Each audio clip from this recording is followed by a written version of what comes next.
Hello, everyone. I'm Sierra. And I'm Ashley. And this is your Weekly Dose of Wicked.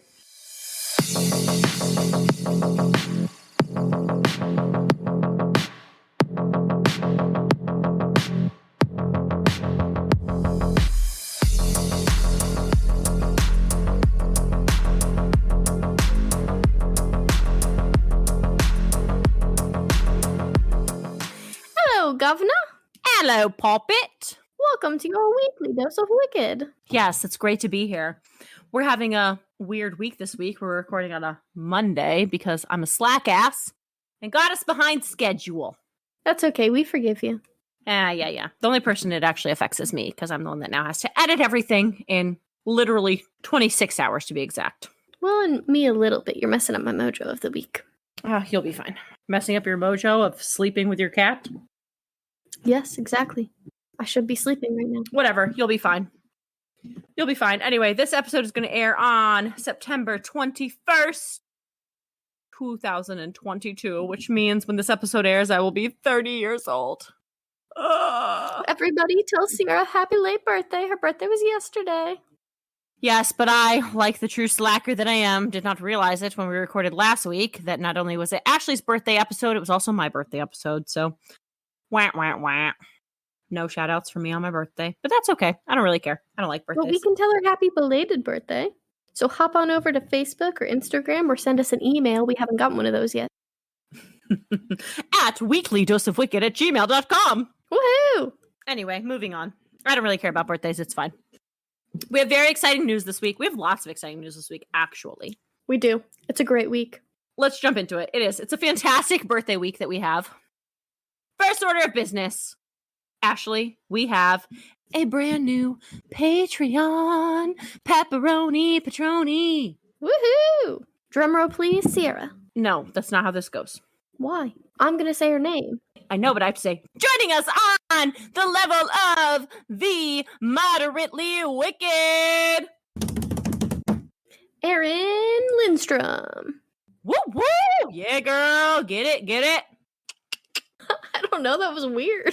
Hit it. Get it. Ooh. Yeah, you know. Anyway, we cannot tell you how thankful we are for you. We love you so much. We hope that you're thoroughly enjoying your whole 3 bonus contents that are available in the Patreon. Yes. I'm a slack ass. We have 3 more ready. I just have to finish editing them. So eventually you're going to get like a nice little pop of information. I know I said they'd be out last Friday or maybe the Friday before that. I don't really know when, but sometime. They'll be out sometime. They'll be out eventually when I sit down and edit them. Maybe that's what I'll do tomorrow. Spend all day editing so I can get them out for you. Sounds like a boring day. Anyway, what else we got going on? We got this really awesome Instagram message from a random listener who we didn't ask permission to shout out, so I'm going to shout out without her name. But anyway, she said, happy birthday to Ashley, and Ashley responded, and then she said, like, oh my gosh, I'm totally fangirling right now because you responded, and I just want to let you know that I'm fangirling because you fangirled. We were so fangirling because you fangirled. Yeah. We were like, oh my god, people actually listen to us. They actually like us. They think we're cool. I was telling everyone. I was like, I have a fan. I'm going to be honest. This might come as a shock because I sound so cool, but like, I'm not cool. We're not cool at all. So we're not cool. So the fact that somebody thinks we're cool is just really the bee's knees. So thank you. Thank you for being our fan. Thank you for making our birthday week the bomb diggity. All right, what else? Other exciting news we got going on. So speaking of our Patreon, how do you join our Patreon, Ashley? Patreon.com/Weekly Dose of Wicked. You're getting really good at that. I'm really glad you didn't hesitate that time. Anyway, so you can hop on over there. We got 3 amazing tiers. I also revamped the Patreon this week. Added some new stuff. I also revamped it a while back. I didn't really tell you guys about it, but I added some Patreon goals for us. I think that as a true crime podcast, it is important that we give back to the community. Obviously, our main goal is to pay for our podcast. So obviously, once that's taken care of, I have some other goals lined up. I'm just talking out my ass because I'm trying to find it. Yeah, I'm also trying to find it. I don't know where to find it at. I don't know how to work these websites that we have. I'm going to be honest. I don't either. Let's see. I know how to find your names and addresses because I send you your thank you cards, but that's about all I know how to do. I will find it if you give me just a moment. It's just taking forever to load because I'm in the garage. That's how much I love you guys. I record in my gross garage. There they are. I found them. Okay, we're good. All right. So anyway, first of all, I did update our Patreon a while back. I gave us a whole new information about what we're doing about the weekly dose of Wicked. So you can check that out. As far as our goals go, our first order of business, our first goal is that we want to get to a point where we can release 2 episodes a week. In order to do that, though, we do need to have some monetary support. I think we need to get to a point where we do have better equipment. Currently with the software that we use and with our equipment, we talk over each other a lot, and it takes me a long time to edit our episodes. So in order to get to a point where we can do 2 episodes a week, we need to get to a point where we have better equipment and we're not talking over each other the whole time, because it takes me literally 10 hours to edit. So that's our first goal. We're about 13% there. Our second goal is we want to start donating to local causes. So once we reach our second goal, I want to start giving 10% of our Patreon earnings to the Carolina Cold Case Coalition. And essentially, they're just a super cool organization who deals with cold cases in North Carolina. And then our third goal is, once we reach this third goal, we want to give an additional 10% of our Patreon earnings to Crime Stoppers NC. So that's pretty much what we got going on there. We want to give back. We do. We want to give back. We want to make sure that we are doing our best to assist in the true crime community, just doing what we can. So head on over to Patreon, check it out. If you like what you see, then give us a join. If not, that's cool too. Whatever. All right, next order of business. Do you want to do it? What are we doing? Are we talking about the Discord? Why do you look so confused? Oh, I mean, we can talk about our Discord. That's part of the Patreon, though. Well, we were already talking about Patreon, so. Yeah, so part of our Patreon, also, we have given Discord benefits to all of our Patreon members. What Discord is, essentially, is like a 90s style chat room. So you can get in there, you can chat with us, you can talk to each other about cases. You can also ask questions, which we will then answer on upcoming episodes. So if you join the Patreon, you get access to that Discord. All members now get that. I've finished setting that up today, so you're welcome. We think we did it. What can I say except you're welcome? And by we, I mean Sierra. No, I did it 100%. All right. So also, as part of being a member of our Patreon, you now get a discount code for what, Ashley?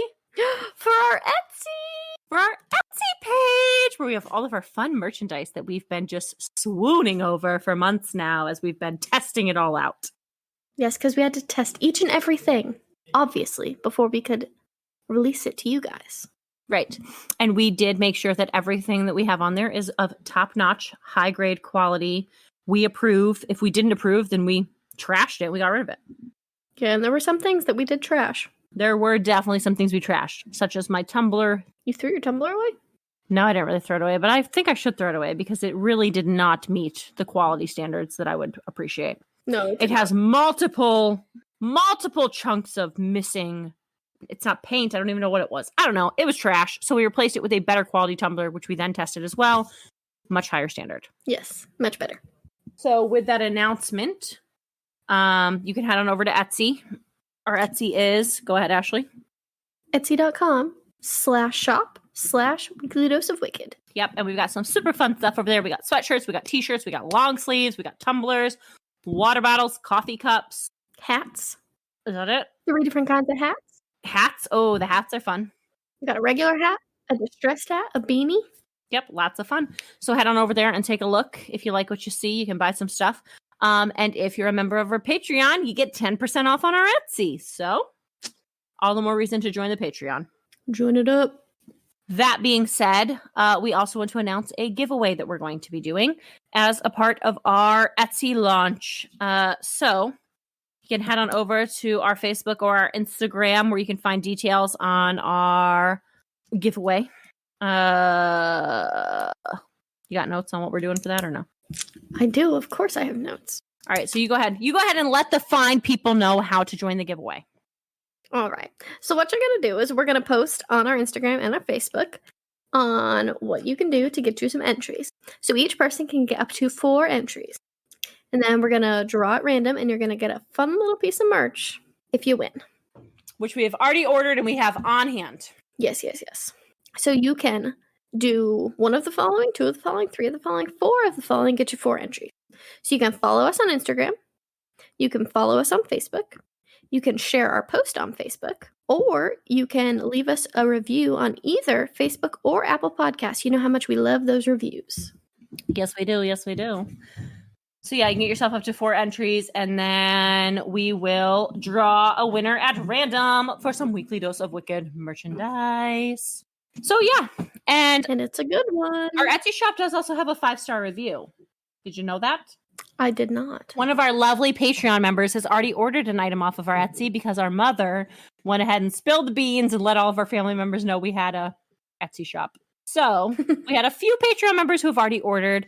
And Amanda gave us a 5-star review, and she said the shirt was super soft. It exceeded her expectations, which I agree. I love the t-shirts. Yes, the t-shirts are very nice. Actually, everything that we've gotten so far has been nice. Well, everything that we've kept on the shop so far has been nice. Yes, everything that we've kept has been nice. I will agree.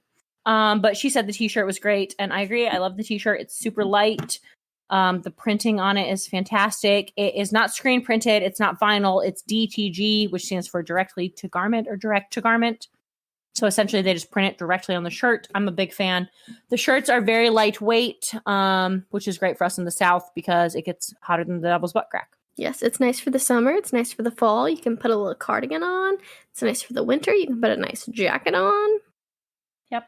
And in collaboration with our Etsy shop opening, Ashley insisted that we had a photo shoot. So for your viewing pleasures, you can go on Etsy where you can see me look like a man beast ogre. Oh my gosh, you do not look like a man beast ogre. You look beautiful. Yes, all of our products, well, most of our products, have pictures of us in the products. So you can see them in real life. Now there are a few because I had to separate like the black products from like the other products because the black sweatshirts and t-shirts have a different printed logo. But either way, it's the same product. I just didn't put the pictures with it. Like the sweatshirt doesn't have us with it and the black long sleeve doesn't have us with it. But we did get the long sleeve and the sweatshirt in other colors. Right. So yeah, head on over to Etsy. Check it out if you like. I mean, whatever. I really think the biggest thing for me as far as merch went is that like, I really just want merchandise that's available all the time.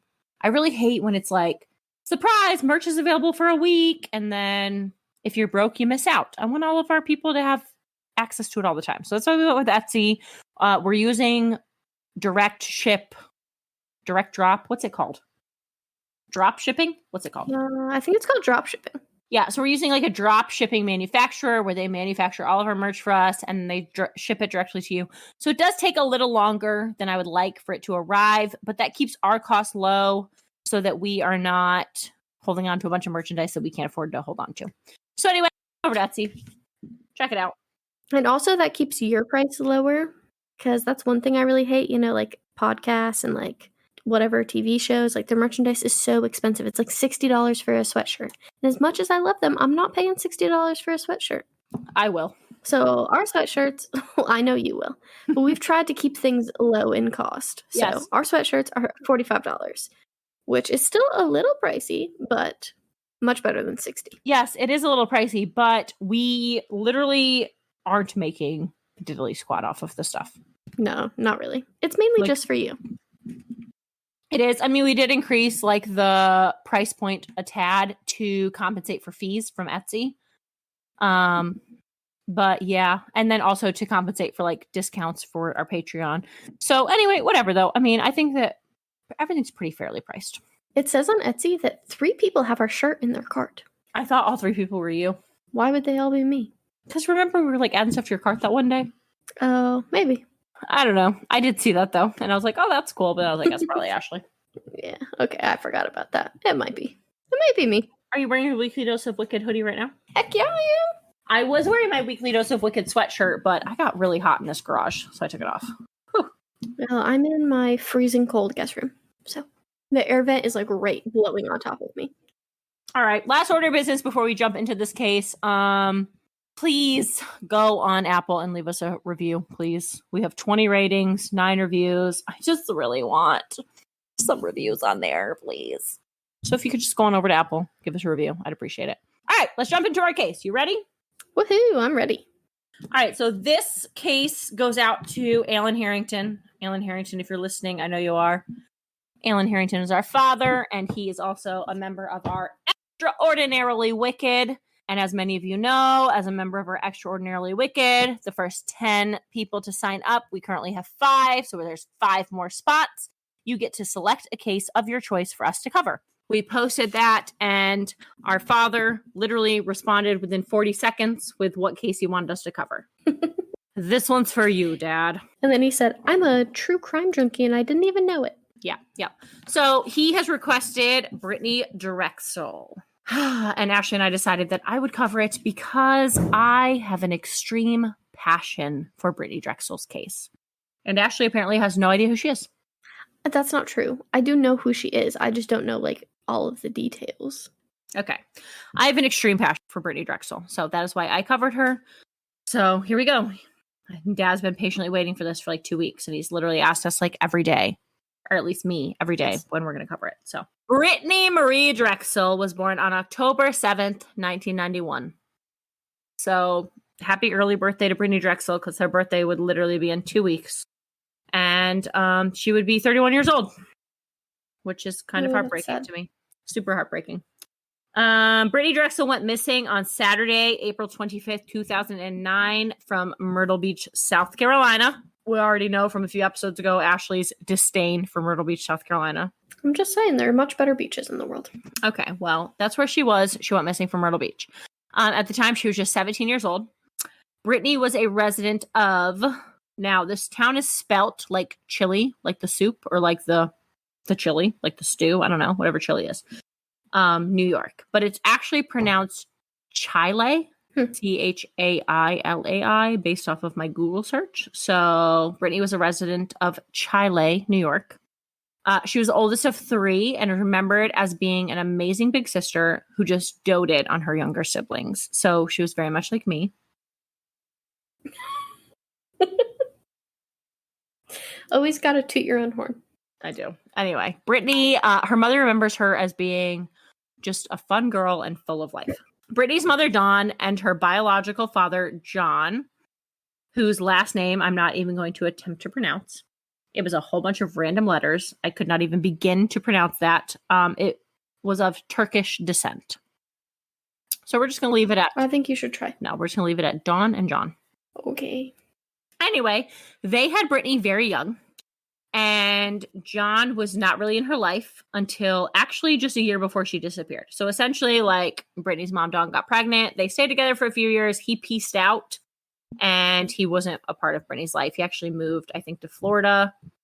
So, yeah. Anyway, but a year before she went missing, they did reconnect. They actually were building a relationship. Brittanee's mother, Dawn, then remarried Chad Drexel. And although Chad was Brittanee's stepfather, he did end up adopting her, therefore changing her last name to his own. And Brittanee and Chad were very close, which I think is fantastic. I really love when a stepdad comes in clutch and like just steps into that role of being a father. I love that. Me too. And that seems like how Chad was. So yeah. Unfortunately, at the time of Brittanee's disappearance, though, Dawn and Chad were actually navigating a divorce, and Brittanee was taking this very hard. Oh, poor Brittanee. I mean, the divorce was pretty, from what I could tell, the divorce was, I mean, pretty adult. It was not childish. They were, you know, like being very mature about it. There was no negative feelings with Dawn and Chad, but it was just really hard for Brittanee.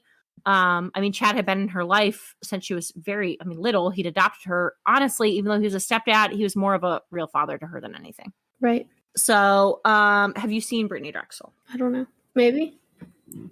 Okay, so Brittanee Drexel, I just want to point this out. Brittanee Drexel is like drop dead freaking gorgeous. She is like the cutest little thing.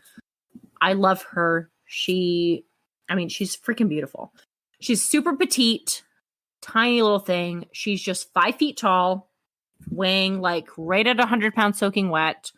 One of her most distinct features is that she has like these piercing blue eyes. Are you looking her up? Yes. Yeah, she's freaking gorgeous. Look her up. I mean, she's freaking... keep in mind, at this point, 2009. Like, in 2009, she was a freaking 10. A dime for sure. Oh, yeah, she's a real cutie. She's even got the bangs. She's adorable. So, fun story. So, Brittanee had persistent hyperplastic primary vitreous, or PHPV, in her right eye. So, this required multiple surgeries. And ultimately, it caused her to be completely blind in her right eye. Interesting. Yeah, so if you look at pictures of her bangs are always like, she's got those super cute bangs, but they're like kind of covering her right eye. Yeah. And also she has like the piercing blue eyes. So the reasoning for this is because she was blind in that eye, her eye tended to wander. Her eyes were blue because she wore colored contacts. That's why her eyes were blue. And that, I guess, helped with the wandering so that her eye wasn't, going lazy on her. And that's also, she had those side bangs and they cover her right eye. So I think all of that was kind of just like a way of her to kind of disguise that disability that she had. Right. Makes sense. I thought that was super cool, like fun fact about her. Her piercing blue eyes were really just contacts and her super cute bangs covered up her blind eye. Makes sense. So anyway, that's that fun fact. So prior to Brittaney's disappearance, she was diagnosed with depression, which she was also medicated for. I don't blame her for that at all. Like, she was 17 years old. Her mom and stepdad, who, I mean, she seems to see her stepdad as more of a father than her own father. Like, they're getting divorced. Also, she's 17. It's a super hard time as it is. Right. The worst. Yeah. I mean, it's the worst. Being a teenager in general, like 13 to 17 is a horrible time. Yeah, I agree. But this also took place in 2009. And in 2009, not only are her parents getting divorced, but also her family is facing foreclosure on their home, as many families did in 2009. Like, that's right after, the 2008 recession. A lot of families lost everything. So, I mean, she's just really going through a hard time, Right. So I can see her being, diagnosed with depression. But anyway, the issue I have with that is that a lot of media outlets in the beginning blamed her depression for her disappearance. They try to make it out like she had just run away from her life. But that doesn't really seem to be the case because Brittanee had goals after high school. So at the time of her disappearance, she was a junior. She had a longtime boyfriend who also was named John. I thought that was interesting since her bio dad was named John. She wanted to go to cosmetology school. Like, she had plans. Even though she was depressed, it did not seem like she was depressed to a point where she just wanted to up and leave her life, which I also feel for her on that because I, as you know, deal with depression. And although I deal with depression, it's very rare that I feel like I just want to get up and leave.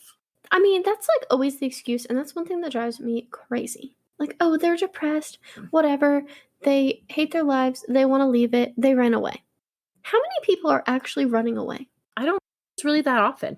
I mean, I joke around and say like I could run away and completely frame my husband, which I think is true. I could.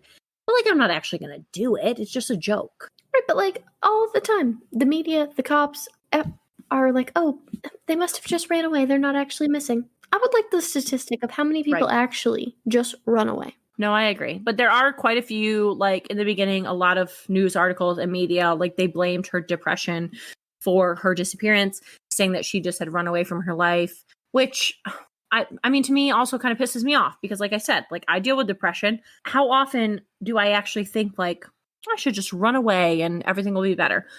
No, I mean, that doesn't actually happen. No. And also that was not a good time for mental health. Like things are getting a lot better now, but like back then, I mean, I know that was only 12 years ago? 13 years ago, like mental health was not talked about. It wasn't. So people were very quick, I feel like, to just blame depression. I agree. Because people, weren't getting help. They weren't reaching out. So they're just like, oh, well. But she was medicated. She was clearly going to the doctor for it. Right. So I feel like that's a scapegoat. I agree 100%. But I mean, like I said, like she had goals. She wanted to go to cosmetology school. Her and her boyfriend, John, had been together on and off for 2 years. Like she definitely was not alone. She was making moves. Like at the time she was a junior in high school. So she still had a year of high school left. Whatever. Anyway, I don't think that was the case. I don't think that it was her depression. Obviously, at this point, we know that wasn't her depression because the case has now been solved. But right at the time, when I first heard of this case, it had not been solved. And I did not for 1 second think her depression got the best of her and she just ran away. Also, I don't know why they say that. Like, oh, you're depressed, so running away is just going to make your depression go away? I mean, I guess like getting away from your life, but then really you're just going to be in a whole shitstorm of things. Starting a whole new life over. Right. I agree. So anyway, whatever. All right. So fast forward to April 2009. Brittanee, at this time as a junior, she goes to her mom, Dawn, and she asks her if she can go with her friends to Myrtle Beach for spring break. So I guess spring break's a big deal. I wouldn't know. I was pretty lame in high school. I did not go anywhere for spring break. You would not have been allowed. Did you go anywhere for spring break? No, I was not allowed. I wanted to. I tried. You went for graduation, though. Yes. Okay. I didn't go anywhere. So I really thought, though, spring break was more of like a senior thing, right? I wouldn't know. I wasn't allowed to go. Okay. I wouldn't know either. I think that spring break was more of a senior thing. I mean, spring break is like April. You graduate in June. It's like 2 months before graduation. I thought it was a senior thing. I don't know. I wasn't cool in high school. Also, I have no idea what happened at spring break because spring break's in April. I graduated high school early in December. So I don't know what went on. I got the hell out of high school because I hated it. So I don't know. Yeah, no, I didn't do spring break. I did grad week, which is like the week after you graduate. Okay. I didn't even do that. And guess what? I went to Myrtle Beach. I'm sure you did. That's what you do. I don't know. I didn't do any of that. That was the last time I've ever been there. I graduated in December, so I missed the entire half of my senior year. I actually was looking at my senior yearbook the other day. I don't have a single signature in it. That's really sad. I picked it up after graduation. I did not give a rat's ass. I got out of there. I don't think I have a signature. I hated high school. My senior. I don't even know if I have a senior yearbook, honestly. Well, I do, and there's no signatures in it, and I don't even care. I was only in the yearbook one time. I thought it was actually kind of sad, though, because in my junior yearbook, I was like... First of all, I forgot all of this. I was secretary of my class. I was president of the FCCLA. I was in the student advisory council for the city of Lincolnton. I was literally in that yearbook like 20 times. I was on yearbook staff. And then like senior year, it's like one picture of me and I got the heck out of there because I don't want to be there. But anyway, whatever. This isn't about me. This is about Brittany. So anyway, Brittany wants to go to Myrtle Beach for spring break. She's 17. She's a junior. Dawn, her mother, is like, absolutely not, homegirl. You are not going to Myrtle Beach. First of all, we live in New York. It's like 12 and a half hours from New York to Myrtle Beach. It's probably more. No, I looked it up. Okay. I mapped it from Rochester, which Chile is right outside of Rochester. Okay. Chile is like right outside of Rochester. So from Rochester to Myrtle Beach, it says 12 and a half. It's 12 hours and 24 minutes. Okay. With no stops. So I blame Dawn. First of all, Brittany's 17 years old. She has no business driving 12 and a half hours away. No. Second of all, Myrtle Beach is 12 and a half hours from Chile, New York. So again, no business. Third of all, these friends who had invited Brittany weren't really her friends. They were more like acquaintances. Like she didn't really know them that well. And everyone else that was going on this trip was a senior and over the age of 18. So Dawn was like, no, ma'am, you're not going. She had a bad feeling that something bad was going to happen. And so she was like, yeah, no, like it's not happening. You're not going. I don't blame her at all. But Brittany kept pushing.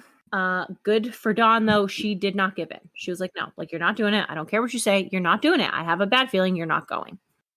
So Brittany finally drops it. And she's like, okay, fine. Since I can't go on spring break, can I go spend the weekend at my friend's house in Rochester? And Dawn's like, okay, that's fine. You know what? You can go. But I want to talk to your friend's mother first. So Brittany's like, okay, no problem. Dawn calls the other girl's mother. They speak. Everything's good to go.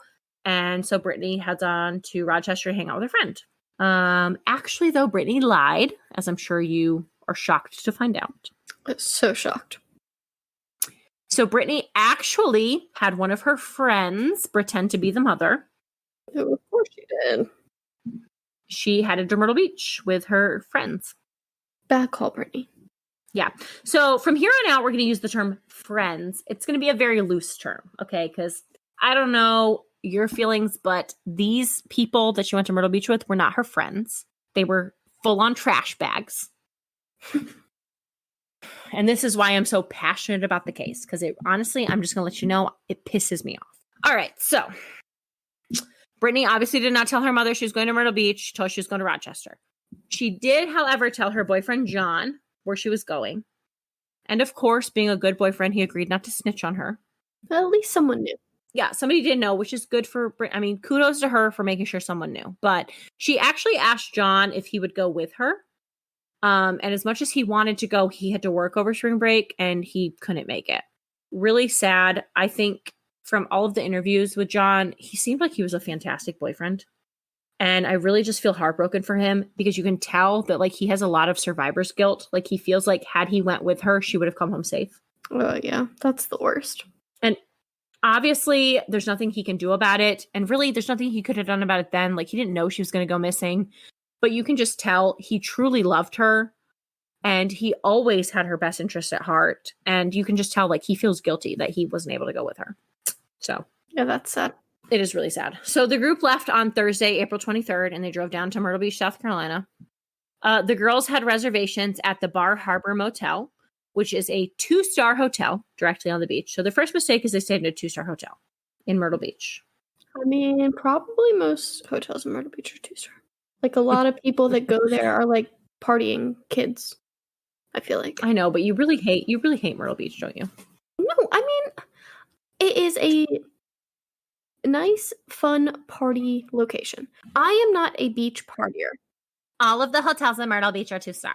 I didn't say that. I said a lot. I think if you're going to go to Myrtle, you go there to have fun and to party. Okay. When I go to the beach, I do not like to party. I like to sit my ass on the beach and read a book. That's what I like to do. Yes. I like to sit there, drink a margarita, read a book. When I get hot, I like to go wade in the water a little, come back to my chair, read some more, drink some more margaritas. Yes, you're a beach snob. I like to be home at a reasonable time. I like the quiet, and I don't like people near me. I understand. I like the beach away from me because I hate the beach. So. Because you're lame. No, it's not because I'm lame. It's because vast water terrifies me. I know. I have severe so anxiety. it's not Myrtle Beach that I hate. It's just the people. The people I hate. That's what it is. Okay. And I can't see my feet when I'm in the water. Well, because it's dirty water. I know. That's why I prefer, like, clear water. Florida. Okay. I can see my feet. I wouldn't know. Tybee Island, Georgia. I can see my feet there. Okay, but Tybee Island isn't the ocean. If I can't see my feet, the water's not for me. Yes, it is. How? What do you mean, how? Island, Georgia is not the ocean. Pretty sure it is. Oh, pretty sure it's not. Georgia's entirely too inland for that to be the fucking ocean. I like how we're both manically typing.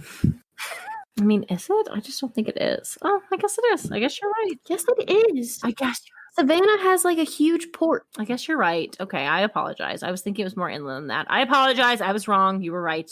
I know my beaches. Okay, well, I love the beach. I personally hate the beach. But I like the beach that I can see my feet. I don't like water that I can't see in because I am terrified of fish.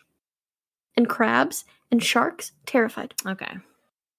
If I can see through the water, I have less of a chance of being eaten by a fish. Okay. All right. So that is my main reason for my disdain of Myrtle Beach. Too many people, too loud, can't see my feet in the water. When I was 18, I loved Myrtle Beach. I'm sure you did because you were a partier. All right. Essentially. Anyway, let's get back to this. So Brittany and the girls had this reservation at the Bar Harbor Motel. It's a 2-star hotel directly on the beach. Brittany was there with 2 other senior girls. There was also a group of guys there that Brittany knew, but they were staying at a different hotel about 1.5 miles away. So during her stay in Myrtle Beach, Brittany did keep in contact with her mother. And on Friday, April 24th, the day before she went missing, she actually texted her mother that she was at the beach with her friends. Now, Dawn just assumed that Brittany had meant that they were at Lake Ontario. Because as you and I both know, Lake Ontario is a great lake. It's freaking huge. It has all of the same characteristics as the ocean, other than it's not salt. But it very much mimics the ocean. Full-on waves. I think it's pretty common for upstate New Yorkers to refer to Lake Ontario, like to the shoreline of Lake Ontario, as the beach. Would you agree? Yes. Dawn then asked Brittany what she was going to be doing later. She said they were going to go chill and watch movies. But actually they went out clubbing. So that was also a lie. Tomato. Clubbing, movies, same thing. No. It seemed like Brittany was having a really good time up until Saturday. So I guess that the girls that she went with, like I said, they were total trash bags. They were excluding her and just not really wanting to hang out with her. And honestly, they were just being bitches. Why did they invite her if they didn't want to hang out with her? I don't know. I mean, there were some theories that, like, perhaps she was getting more attention than them because she was cuter than they were. Right? Because she was a 10. Which I could see. It's like that new trend going around, like, she's a 10, but... Right. She's blah, a 10, blah. but her friend went missing in Myrtle Beach and I didn't care. Or they didn't care. Right. Yeah, essentially that's how it was. But yeah, so essentially like Brittanee was super gorgeous. She was also really nice and like sweet, not confrontational. She didn't like drama. So I mean, she was all around just a better person than they were. So it's theorized that they were being mean to her because she was getting more attention than them. Okay. So bitchy high school girls, got it. Yeah, pretty much. Like Mean Girl movie times 10. Regardless, Saturday, Brittanee wasn't having a good time. She ended up walking to the boys' hotel to hang out with them. The boys' hotel was about 1.5 miles from her hotel. So she made the walk alone. Once she had gotten there, one of the girls she was with, her name was Jen, called her and demanded that she return back to their hotel because I guess Brittanee had borrowed a pair of her shorts that Jen had told her was fine to borrow, but then Jen changed her mind and wanted her shorts back. So she told Brittanee to get back to the hotel and give her back her shorts. No response? No. I mean, what am I supposed to say to that? Bitch. Yeah. I mean, petty high school girls. I mean, I get it. They're annoying. They're definitely being petty. So at this point, it was around 8:30. Brittanee just kind of shrugged it off. She made her way back to the hotel to return these shorts. It wasn't worth the fight to her. I guess at this point, one of the guys did offer to drive her back, but she declined. Personally, I think it's pretty shitty that they let her walk alone in a strange town that she wasn't familiar with at 8:30 at night in April in South Carolina. As we've mentioned, Myrtle Beach is party central. Right, and spring break. So there's a lot of people that you don't know there. Right. Buddy system. Yeah, and it's spring break. So anyway, they let her walk alone though. The guys let her walk alone. It was 8:30 in South Carolina in April, which means that the sun had already set. I looked it up. The sun would have set around like 7:55 to 8:05. So like at this point, it was already dark. Ooh. She was like, hey, I'm going. They were like, let us drive you. She was like, no, I'm good. Not a single one of those boys said, let me walk you. Pretty freaking shitty of them. Yes, definitely. Unfortunately for Brittanee, that's the last time that anyone would see her alive, as I'm sure you assumed. I did. I don't like it, though. No, I don't like it either. And I really don't like it because we'll continue, but you'll see why I don't like it. So on our way back to her hotel, Brittanee was texting her boyfriend, John. She was telling him like what an awful time she was having. She just wanted to come home. And then she just abruptly stopped responding to him. So the last text he received from Brittanee was at about 9:15. After a while, John threatened Brittanee. He texted her and he said, if you don't answer me, I'm calling your mom. I'm going to tell her everything. I'm worried about you. And Brittanee still didn't respond. So at that point, he knew that something was wrong. She would have done anything to keep him from telling her mom, obviously. So he immediately called Dawn and he confessed everything to her. That's like the worst feeling ever, is when like someone stops responding to you. Yes, I agree. You do it to me all the time. And as a crime junkie, immediately I'm like, they're dead in a ditch. I do not do it to you all the time. You do. You take random naps. I tried to set up my do not disturb to text you when I'm taking naps, but it didn't work. Okay? Yeah, you do it all the time. I like to nap. Okay, but I'm not usually in the middle of a conversation with you and just quit answering. Suppose. It'll be like you text me and I don't answer. Right. For, 3 hours because I'm taking a 3-hour nap. Yeah, but 3 hours without talking to you is a long time, and it's almost enough for me to call him the Coast Guard. Well, you could just call my husband. He doesn't ever answer me unless he wants something from me. I guess that's true. He's kind of an ass. He is. I texted him. I literally texted him that one time multiple times, and he didn't respond to me. I called him. I was like, Tyler, why are you ignoring me? And he said, because I don't want to talk to you. I thought he was ignoring me because he was at work, and then you were like, yeah, Tyler's home. That's weird. And I'm like, really? He's sitting at home ignoring me? And that was, in fact, the case. I don't know what to tell you. Anyway, whatever. All right. So John, her boyfriend, comes clean to Dawn, tells her everything. And Dawn is shocked by this. Like, Brittanee's never done anything like this to her knowledge. So this just really rocks her. Like, she cannot believe that Brittanee would betray her like this. At this point, the last time anyone had seen Brittanee was 2 hours prior. So kudos to John. Like, he moved super quick. At this point, it'd been 2 hours and he's already calling her mom, ratting her out. Yeah. I wish that his diligence had saved Brittanee. Unfortunately, that's not the case.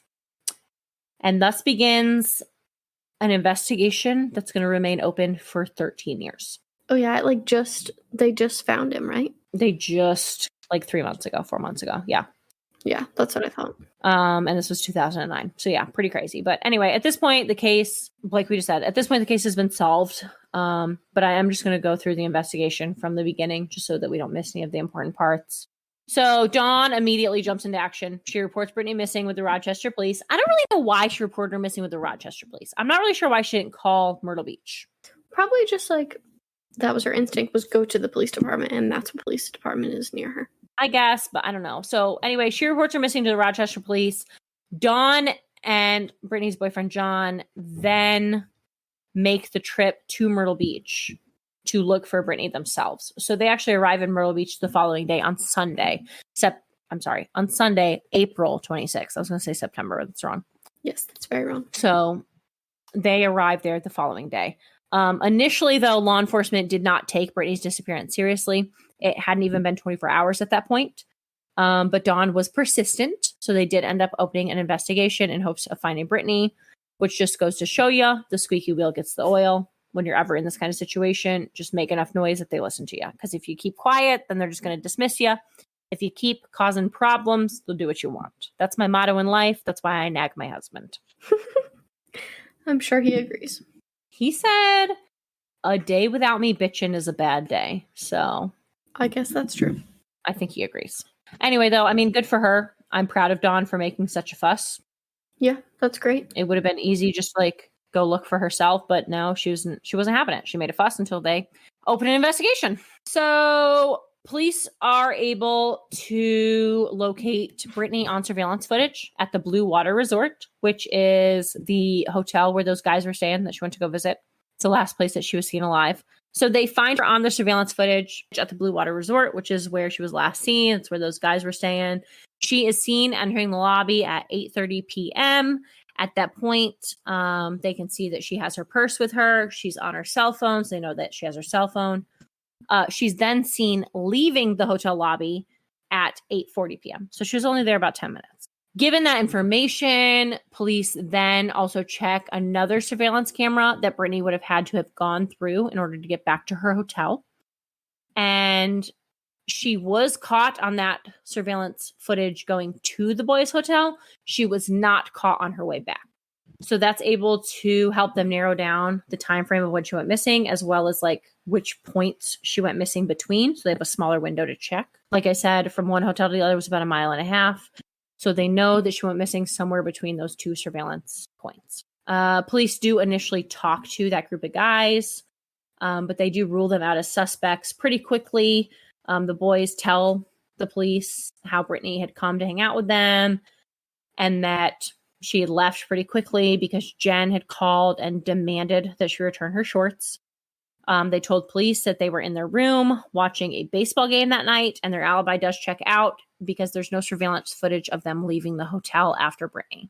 Right, and there's clearly lots of cameras. Right. So they end up going to her hotel room. They search there.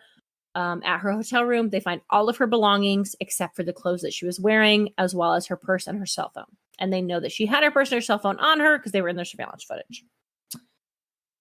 So since they know that she had her cell phone, they do pull like her cell phone records. And with that, they're able to get information from Brittanee's cell phone with its last known pings. And the last ping from her cell phone is off of a cell tower on the Georgetown-Charleston County line. So this is concerning because that ping on that county line is about 50 to 60 miles from where she was last seen. So that means somebody most likely grabbed her and drove her out there because, I mean, she didn't walk that. Right. The last ping on her cell phone was also Sunday morning, like early Sunday morning. So they're not sure if maybe that's just where her phone died or maybe that's where her phone, like maybe somebody broke her phone there and that's why it pings there. But it's a little concerning. It's also concerning because this area is a swampland and there are tons of like wild alligators and wild boars. So they're concerned that she possibly could have been killed out there. And her body would then be eaten by the wild animals. Ugh. Because of where it's located. Yeah. So obviously with this information, they do focus heavily on this area as far as their search efforts go. But they did also continue to search other parts of South Carolina in hopes that maybe her phone, like I said, had just been broken there or had died in that area. And hopefully she was still alive. I mean, at this point, it had only been a few days. So they do end up reaching out to the girls that she came with. And unfortunately, those lovely ladies that she came with are absolutely no help whatsoever in the search for her. Dawn also reached out to them. She texted them and they never responded to her. And when I say never, I mean to this day, they have never spoken to her. Oh, good. They just completely ignored her. She's like, my daughter's missing. Can you help me? No, they didn't even respond. So, like, regardless of if you're friends or not, she was with you. Right. Absolutely. But no, they did nothing.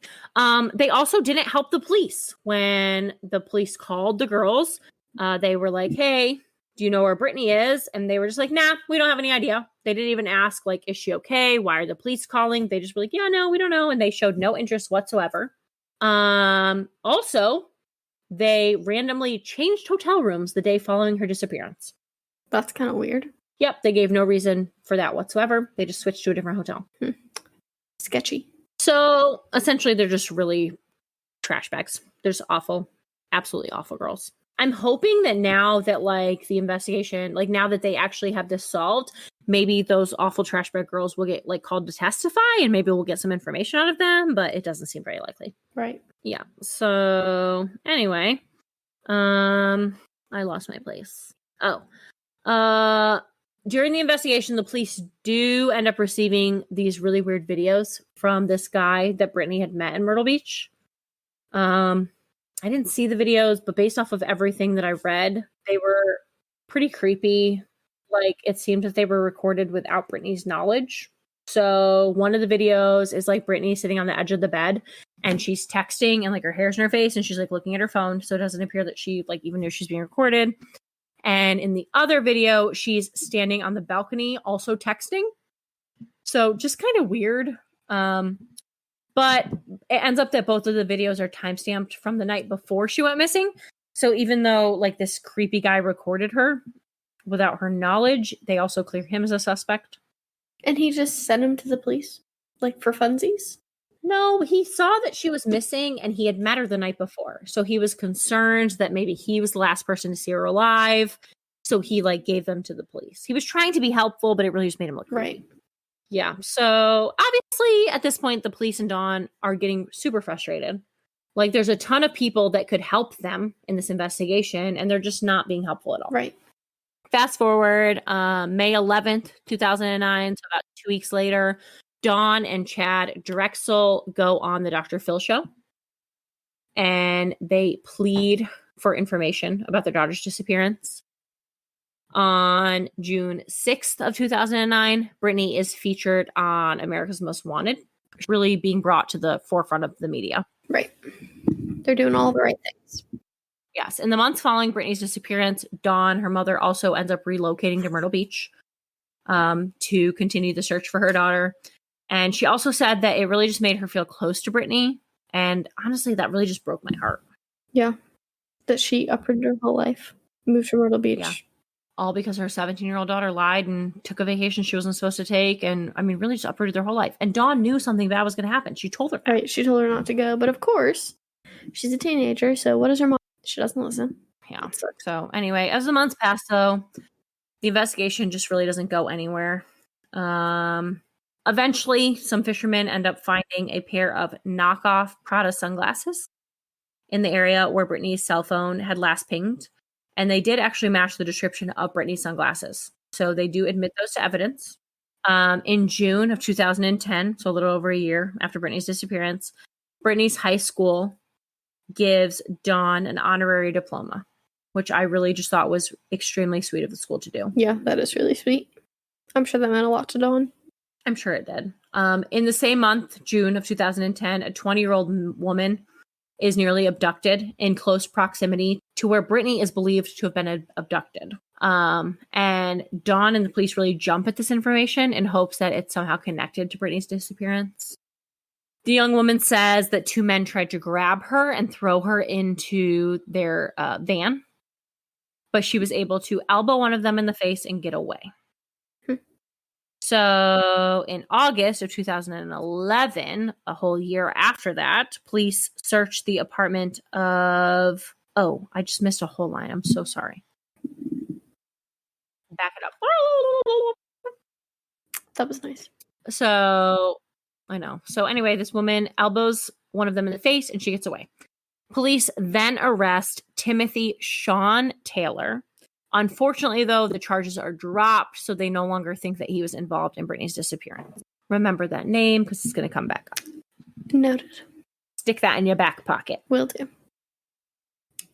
So in August of 2011, police then searched the apartment of Raymond Moody after receiving tips that he was involved in Brittaney's disappearance. But again, they come up with nothing. The police even then go as far as to search a small island in McClellanville, South Carolina. But they also find nothing there. So really, I mean, at this point, we're in the end of 2011. I mean, it's been over 2 years and they've got nothing. Like, they literally have nothing. No, just a bunch of dead ends. Yeah, pretty much. So then in February of 2012, the police believe that Raymond Moody is their top suspect. That's the apartment that they had searched. Right, found nothing. He's a convicted child rapist. He's done time in prison. But they don't have any solid evidence against him that he is responsible for Brittaney's disappearance. So really, they can't do anything about it. At the end of 2013, skeletal remains are found near where Brittaney is believed to have disappeared. But in early 2014, it is confirmed that the remains are actually male, so they're not Brittaney. In June of 2016, the FBI announces that they believe Brittaney has been abducted, taken to McClellanville, where she was then held against her will for multiple days, and then murdered. At this point, they offer a $25,000 reward. This is interesting because at this point, it's been 7 years since Brittaney's went missing. I think that common knowledge, at this point, we assume she's dead. Right. This is the first time that law enforcement has suggested that Brittaney is dead, though, and it's been 7 years. That seems like a long time to still think that she just, disappeared. So up until this point, they had kind of thought that possibly she was sold into sex trafficking. So Myrtle Beach, South Carolina, obviously, I mean, you know where Myrtle Beach is. Charleston, South Carolina, though, is actually one of the main sex trafficking areas of the country because it's a port. Right. So apparently that was kind of their theory all along. But now that it's been 7 years, they haven't really gotten anywhere. They do think that she's dead at this point. So they offer that $25,000 reward in hopes that it will kind of ignite the investigation and maybe give them new leads. And that actually is a pretty smart tactic because it isn't long before they receive a tip that brings Timothy Sean Taylor back into the limelight. So this is where things get a little confusing. Timothy Sean Taylor has a son. His son is named Timothy D. Sean Taylor. Very similar. Yeah. So Timothy D. Sean Taylor is 26 in 2016. And he is now believed to be responsible for Brittanee Drexel's disappearance. An FBI informant named Taquan Brown tells police that on April 27th of 2009, he went to Timothy Sr.'s stash house to pay off his past due drug balance. Which to me, I know we've talked about this before, but how do drug dealers allow a past due drug balance? I thought you just had to pay for drugs upon pickup. I thought so, but, that is a very common theme. Like, people owe their drug dealers money. Yeah, I didn't think that was a thing. I didn't think that drug dealers took, layaway. I don't know. That's, a big thing in, they owed people money, in all over TV. And then also, in true crime. That's they owed the drug dealers money, so they killed them. I don't know. Apparently, whatever. Taquan Brown owed Timothy Sr. money, so he came to his stash house to pay his balance. At that point, he claims to have saw Brittanee Drexel being sexually abused by Timothy Jr., Timothy D. Sean, we're just going to call him Timothy Jr., as well as multiple other men. He then claims that he saw Brittanee try to flee, but that she was then caught by Timothy Jr. He then pistol whipped her and drug her back into the house, where he then claims to have heard 2 gunshots, so he believed that the men had shot her. He then saw the men carry a wrapped-up body to the swamp, where they threw the body into the swamp. Ugh, I don't like that. I don't like that either. Another informant then came forward with the same story. So there's 2 people with the same story. Yeah. The second informant did add that Timothy Jr. had planned to sell Brittanee into sex trafficking, but he got scared when there was so much media attention on her disappearance. So he killed her in fear of being caught. So, yeah. Now they have 2 informants, both telling the same story. Timothy is then later arrested in relation to a robbery. Police do question him on Brittanee's disappearance, and he also ends up failing a polygraph. So as we know, polygraphs are really useless. I don't really know why he agreed to take one. Especially since he's guilty, it looks like. Right. Well, it's just really not looking good for Timothy Jr. Essentially, at this point, like I said, it's 2016. This pretty much remains the theory until about 2019. They never actually charged Timothy Jr. with Brittanee's death, as they didn't feel that they had solid evidence against him. So I would like to say kudos to the South Carolina police for not charging him on confidential informants. And I mean, essentially, both of those men were in prison. So they were jailhouse snitches. You know how we feel about those. Snitches get stitches. Yeah. They didn't feel that they had enough evidence, so they did not convict him on the testimony of these 2 jailhouse snitches, essentially.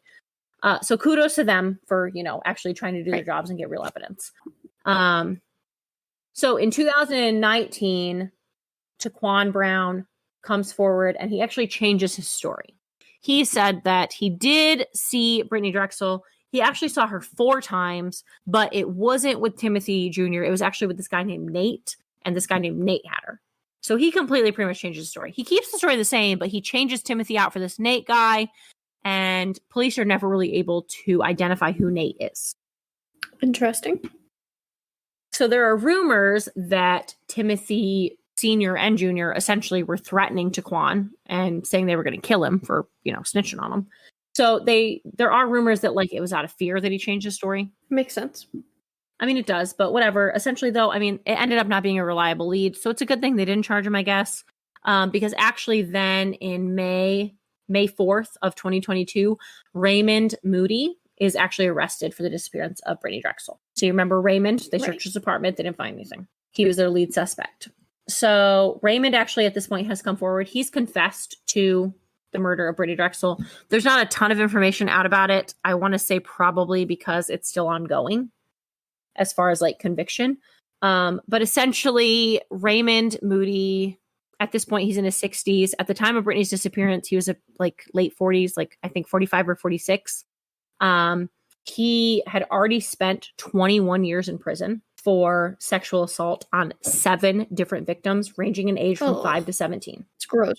Prior to Brittanee's disappearance, he had been in prison for 21 years for sexual assault on 7 victims, ages 5 to 17. So to me, absolutely disgusting. He's a piece of shit.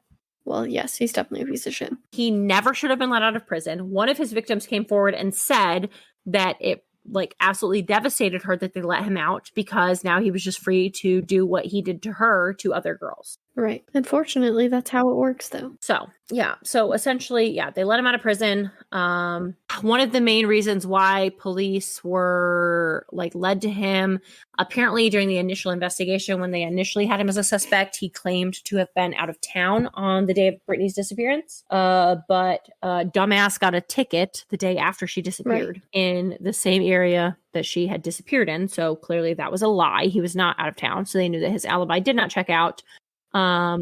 Also because he had such a strong history of sexual assault, he was high on their radar. So once brought in, he did confess. And like I said, there's not really a ton out on their other evidence against him. I would assume that's because he hasn't officially been charged, right? Right, because he hasn't been charged yet. Right, he's been arrested, but he's still got to do trial and sentencing and all that nonsense. Yeah. Yeah, I mean, I would assume that he's already confessed. I don't know why he wouldn't just plead guilty. I don't know, because sometimes dummies do that. They confess and then they're like, I'm not guilty. Yes, you are. You literally told us you were. Yeah, he's already confessed. So yeah, that's essentially where we're at with that case as of now. Well, I'm glad that they found Raymond, but I'm sad for Brittanee and her family. But at least they're getting closure now. Yeah. What are you looking up? I was just looking to see if there's any more updates since I did this the other day. Just making sure I didn't miss anything important. It's just kind of still up in the air. I do think they found her remains, but they just haven't let out a lot of information as far as what evidence they have against Raymond. Oh, I didn't hear that she was found. I don't remember you saying that. I didn't say that because I wasn't positive of that. That's why I was trying to make sure. I didn't want to give false information. And this article says that she was found in Georgetown County. It says last Wednesday, and it was published May 17th. This says Moody is accused of kidnapping, raping, and killing Brittanee on April 25th before leaving her remains the following day in a wooded area about 35 miles south of where she had last been seen. She was strangled to death. But like they said, they didn't specify what evidence they had that linked Moody to the crimes. So, right, and I'm sure they won't until after. I'm sure they won't either until they have a full conviction. But I am happy that they finally got him, because that is one case that's really always, it's bothered me because she literally went missing without a trace. And up until they got a confession out of Raymond, I think most people did think that it was Timothy Deshawn Taylor. Right. Like I had remember one, I don't know if it was something I read or something I listened to, but there was like witnesses that said that they were handing out like missing person flyers, and he like took one, wadded it up and threw it. Like he just didn't make himself look very innocent. So, but yeah, I'm glad that they finally found her killer. It's heartbreaking. I think it's really sad to think like I said, like her birthday would be in 2 weeks and she'd be 31 years old. Right. And her whole life was taken from her. But instead her life was cut short because she went to Myrtle Beach to have fun with her friends who weren't her friends. Just to specify, they were not her friends. Yeah, definitely. Can't imagine anyone I know going missing and just being like, oh yeah, I don't know who they are, or I don't know where they are. You know what I mean? Like, and there were like a lot of rumors too that like her friends had like something to do with it, right? Well, yeah. Can you blame people for thinking that? No. It doesn't really sound like to me that they had anything to do with it, but they were trash bags regardless. Yes, 100%. Like, why take someone anywhere with you if you're just going to treat them like shit the whole time? Right. So, I don't know. I'm not really sure why Dad requested that, but there you go, Dad. Probably that it was like a teenage daughter. He has daughters. Yeah, but we're not teenagers. I'm a full-grown adult. Yes, but you know that he still thinks of us like children. So anyway, that's all I got. Do we want any questions from our Discord? I don't think we have any. Well, obviously. We have nobody in the Discord. That's not true. Tyler and Cody are in it. Your husband and your throuple member don't count. We're not a throuple. Might as well be. Nope, the only chat in there is from us at the beginning of Oh, I'm aware. I swear, these two in your throuple are idiots. Stop calling them my throuple. T-Runk is typing. T-Runk117 wants to know, what is this podcast? Oh, it's the best podcast you've ever heard. Some would say it's award-winning. And by some, we mean us. We say that. Yes, we say that. The two of us. We say it is award-winning. World famous. Kind of like my world-famous grilled Jesus. They're world-famous in our world. Our world is very small. All right, guys. We'll see you next week. Thanks for listening. Okay, bye. Okay, thanks. Bye. Hey, everyone. Thanks for listening. If you liked what you heard and want to support a small podcast, please give us money at www.patreon.com/weekly dose of wicked, where you can join one of our 3 tiers. At the $5 level, we've got the moderately wicked. For $7 a month, we've got the awesomely wicked. And for all of those high rollers, big ballers out there, we got the $10 level, the extraordinarily wicked. As a member of our Patreon, you are entitled to bonus episodes. You also get a one-time shout out on our podcast, as well as some other cool little extra things going on there. So come on over, join our fan club. Feel free to give us a follow on Instagram at weekly_dose_of_wicked, or you can literally just search Weekly Dose of Wicked and we'll pop up because we're the only ones. For a direct feed of our podcast, please go to www.weeklydoseofwicked.buzzsprout.com. Great news! You can now listen to us pretty much wherever you like to listen to podcasts. That's right, folks. We are big time. You can now hear your Weekly Dose of Wicked on Apple Podcasts, Spotify, Google Podcasts, Amazon Music, Stitcher, iHeartRadio, TuneIn Plus Alexa, Podcast Addict, Podchaser, Pocket Cast, Deezer, Listen Notes, Player FM, Podcast Index, Overcast, Castro, Castbox, and Podfriend. The only place we can't seem to get ourselves on is Pandora. So we'll let you know when that happens. In the meantime, make sure to come back next Wednesday for your Weekly Dose of Wicked. But